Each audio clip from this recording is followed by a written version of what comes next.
It's smart, yet interactive. During an era where everyone uses technology, this UNCG professor is reversing time with the use of typewriters. I'm Cheryl Oring, and I'm an assistant professor of art at UNCG. This analog media is the tool that fuels her upcoming project in Bryant Park, New York City. I Wish to Say has become one of her most notable works to date, but this year's project sets itself apart from previous years.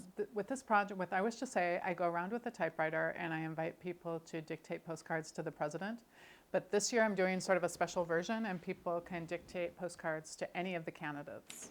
Professor O-Ring is most excited about this year's project and its involvement of students. The response from students has been really amazing. When I first proposed the idea to my department head, we weren't sure whether students would even be interested, but there was a waiting list that we were not able to even get to the bottom of the waiting list on. And they're really enthusiastic. They're coming by my office and learning how to type on a typewriter and just putting their time and energy into the project.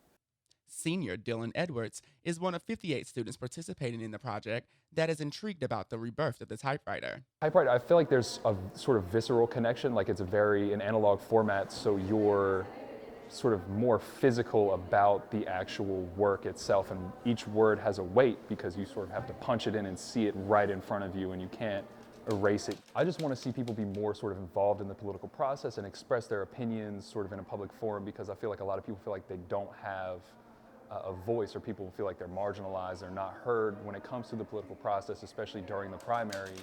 When asked who she would write to, Well, that question brings to mind the only card that I've actually written in the course of this project, which started back in 2004. So at the very beginning of this project, I wrote a card that said, "Dear Madam President, when I was growing up, Geraldine Ferraro was a candidate for vice president. I was certain that before long we would have a woman president.